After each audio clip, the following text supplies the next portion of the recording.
Car, and I have been a corporate immigration attorney, a divorce attorney for 25 years and more. And I've also been through a divorce and been a single mom of 2 kids. I understand the nuances of divorce, not just professionally, but also personally. And I could probably tell you nuances post divorce, things that need to be in your agreement that most attorneys can't tell you. A lot of people, clients that I work with as a divorce strategist, is helping them feel empowered, not just emotionally, but in the legal process, and also building up what their post-life divorce looks like. Most people that work with me are frustrated. They feel like a ping pong ball with their attorneys. Now, I can't give legal advice outside of New Jersey, and I use my legal knowledge and legal components of all these years of experience, professionally and personally. And I empower clients to go and ask their attorneys the right questions. We can discuss custody. We can discuss how you want the finances to be, as I'm partnered up with people financially like Alliance Bernstein and various other partners, how you would like your post-divorce to look like, and how we can reduce your legal fees so that you can start to save for your kids' colleges instead of paying for mine. That used to be a line I used to use with all my clients. The truth is, your divorce fees are skyrocketing more often than not because you're so emotional about everything. And I get it. I've been there. It's one of the hardest things, right? You're dealing with the kids, you're dealing with the finances, you're trying to keep your job, you're trying to stay on top. You don't want your boss to know, you don't want your colleagues to know because you don't want them to judge you in a different way. And on top of that, you're bouncing back from legal appointment, the lawyer wants certain paperwork, and it becomes so overwhelming. But actually, that's the most important thing at that moment in time, is to stabilize where you are before you can strategize. And the mistake that most people make is they start to strategize or make decisions from a really emotional standpoint of view, and you just can't do it. You can't make life-altering decisions about whether you want to sell the house, whether you want to keep the house, whether you want to keep the kids in that school, whether you want to move, what the custody schedule looks like, what the finances look like, what alimony looks like. You can't do all of that until you have emotionally stabilized what you're feeling. A lot of the times I will say that if you've gone into your lawyer's office, it's too late, because you go in angry, grieving, annoyed, frustrated in emergent situations where you don't know which way to go, versus strategizing and feeling empowered. And I get it. A lot of people don't see the divorce coming, although I would argue you did. You just kept your head buried in the sand and didn't want to deal with it. We'll keep going on this rat race. And in today's environment, especially in the US, the divorce process has become a long, drawn out process. And even the simplest divorce now can take 8 months to a year, if not longer.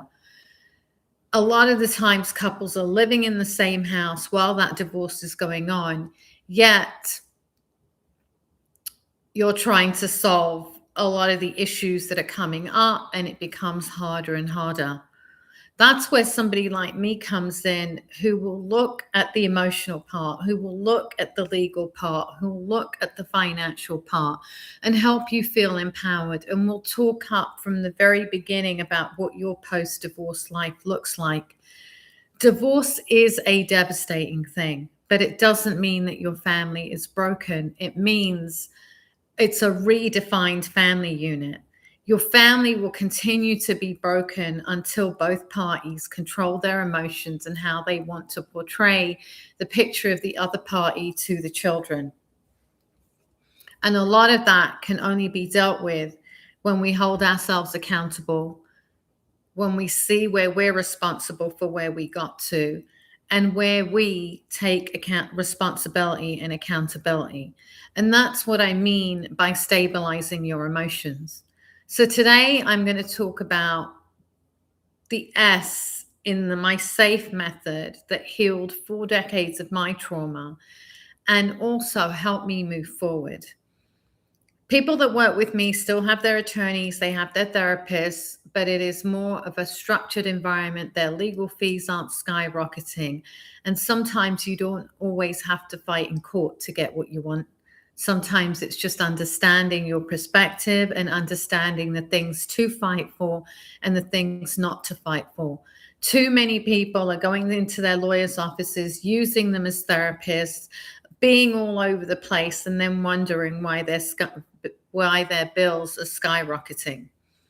So the essence safe is stop. Just stop and take responsibility. Stop and accept that you're in pain. If you keep pretending that you're okay, if you keep trying to compare your situation to a friend's situation, or comparing the outcome or the potential outcome to things that you know, you're only going to keep working against yourself. Everybody's divorce is different. I have not had one divorce in which I've represented the husband or the wife where everything is the same. So you're unique. Your situation is different. Your finances are different. Your needs are different. Your requirements are different. Your children's needs may be different. So stop comparing. But most importantly, stop pretending that it's all okay. It's okay to acknowledge that pain and say, yes, you know what? I am in pain. You know what? This does hurt. You know what? I am struggling. Because the more and more we continue on the hamster wheel of pretending that we're okay, burying our head in the sand, continuing to do what we're doing, the more disassociated we become from what we're actually feeling inside. And the more we start living out here versus here. And when you're living out here, it's a farce.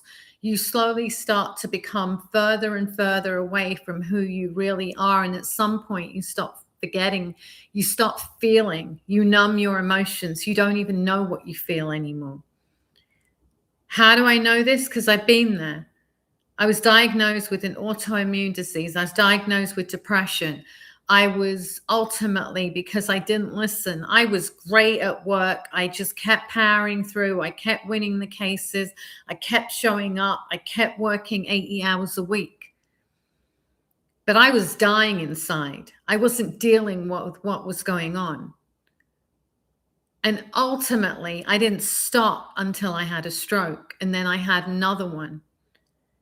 And when you've got a 10 and 12-year-old looking at you and asking you, Mom, are you going to die? That's when you have to ask yourself the question, am I going to face what I fear, what I'm hiding from, what I don't want to look at? Because it's ultimately showing up in different places in my body.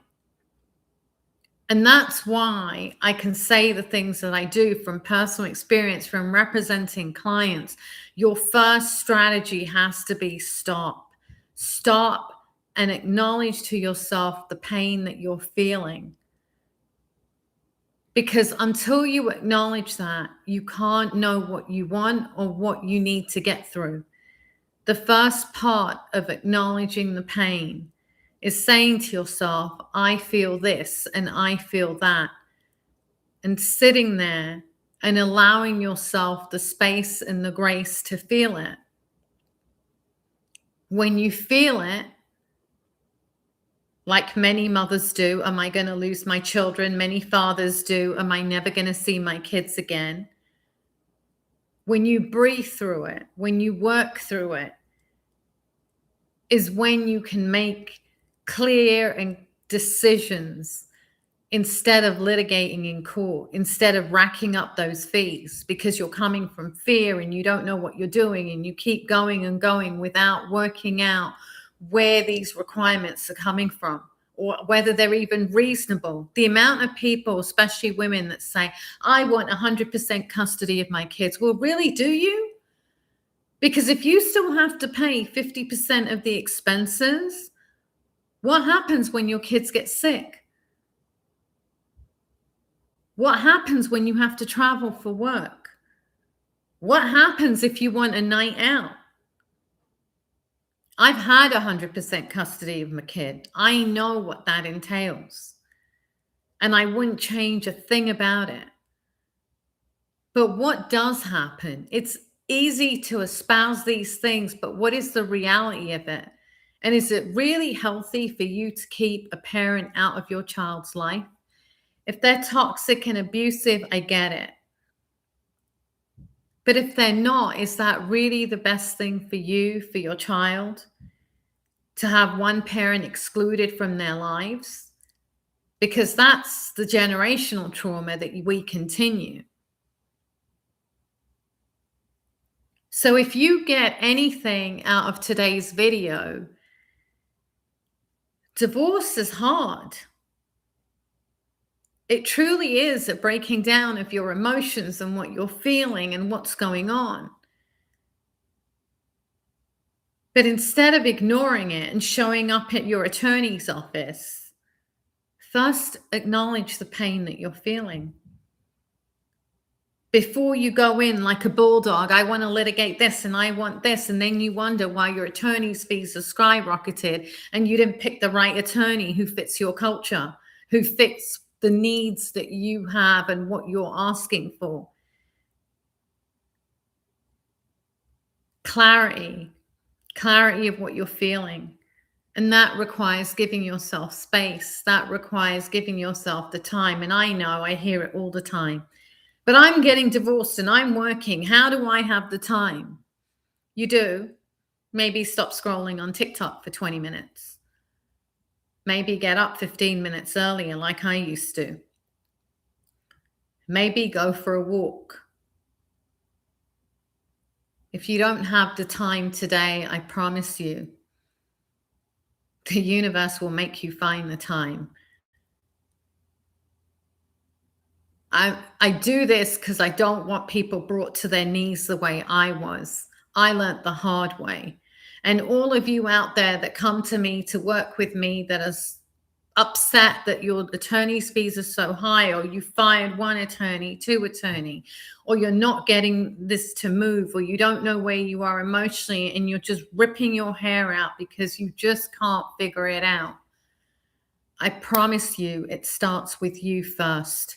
It starts with what you're feeling and acknowledging that pain. And that is the S in S.A.F E. Acknowledging it and breathing through it, and then coming up with what you want legally and what you want financially. And that's something that I help a lot of clients with. In strategizing, I have different programs. I have a book, award-winning book, Safe from the Pain. If you're interested in booking a call with me and just understanding a little bit more about if there's a fit and how I can help you in the variety of programs I have, click on the link below and book a 15-minute free call. It doesn't have to be this difficult. And I urge every single one of you out there that may be experiencing this or going through it,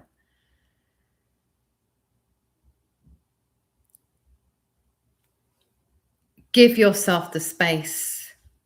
And sometimes you need to spend the money to save the money. It's the same thing as showing up at the gym, paying the membership fee, but still having a trainer.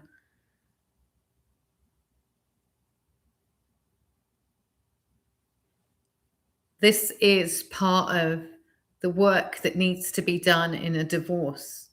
And if you don't do it while you're going through the divorce, I promise you, it shows up after the divorce. There are so many people that think, oh, I'll be fine once I sign the divorce paperwork. And I tell them, no, that's not how it works. And more often than not, they'll come back and tell me, no, that's not how it works. Use this as an opportunity, as a springboard for you and your family to make things better in a different way. It doesn't have to be so contentious. It doesn't have to be so overwhelming. And it doesn't have to be so difficult for those of you that have kids. So if you're interested in finding out more about the work that I do, reach out and book a call with me. Have a good evening.